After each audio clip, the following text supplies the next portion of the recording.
Le 28 mars 1898, sur la route de Brionne, tout près de Nassandre, située dans le département de l'Eure, monsieur et madame Leblond, la mère de madame Leblond âgée de 75 ans, ainsi que leurs 3 enfants sont assassinés à leur domicile.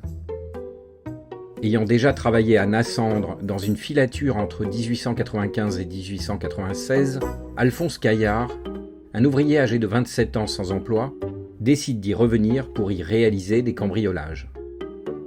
Vers 20h, longeant une haie bordant la route, il passe devant la coquette demeure du couple Leblond, à l'intérieur de laquelle il aperçoit de la lumière. Armé de fusils de chasse volés dans une armurerie de Brionne, Caillard fait feu de l'extérieur de la maison, à travers la porte vitrée, sur monsieur Leblond et l'abat froidement alors qu'il lisait son journal. Il tue avec les mêmes armes madame Leblond et ses 2 jeunes fils, Paul et Léonce, âgés respectivement de 7 et 10 ans. Alphonse Caillard est ensuite dérangé par l'apparition de Jeanne, la jeune fille de 5 ans du couple Leblond, qui, ayant entendu les détonations, lui fait face vêtue d'une chemise. Il se saisit alors d'un couteau sur une table, l'égorge et lui assène plusieurs coups au niveau du cœur. Décidant de fouiller les chambres pour y dérober des valeurs, il découvre madame Étienne, la mère de madame Leblond, qui est immobilisée dans son lit par une paralysie et un cancer. Caillard l'exécute à bout portant d'un coup de fusil. Après son sextuple homicide, Alphonse Caillard fait appel à un garçon vaché pour qu'il porte jusqu'à la gare de Cerquigny, à l'aide d'une brouette, une valise contenant divers objets dérobés dans la maison des Leblond. Depuis la gare de Cerquigny, Caillard se rend jusqu'à Lisieux. Ses déplacements peu discrets sont localement repérés et, alerté, la gendarmerie l'arrête finalement dans la chambre garnie qu'il partage à Lisieux avec sa maîtresse, Louise Chevalier. Caillard passe rapidement aux aveux, indiquant que la faim et le manque de travail l'ont conduit à tuer.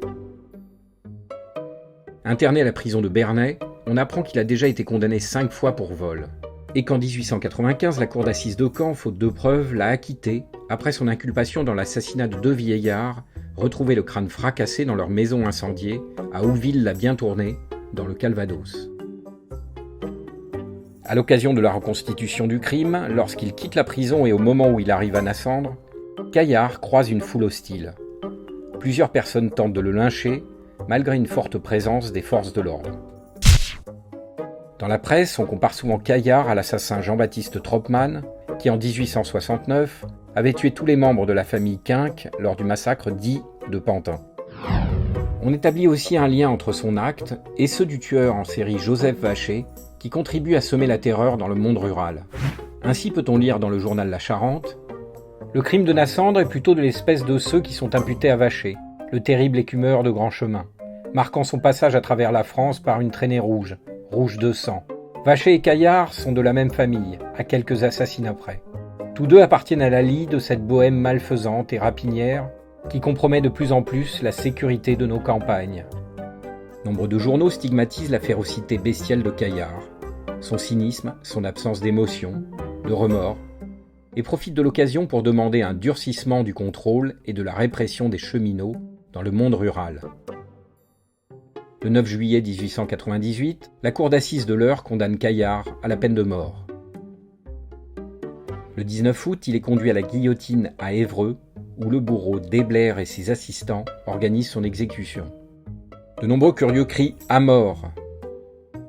Le journal L'Aurore précise que Caillard jette un coup d'œil à la foule et l'on entrevoit sur sa physionomie comme un fugitif sourire qui dure une seconde.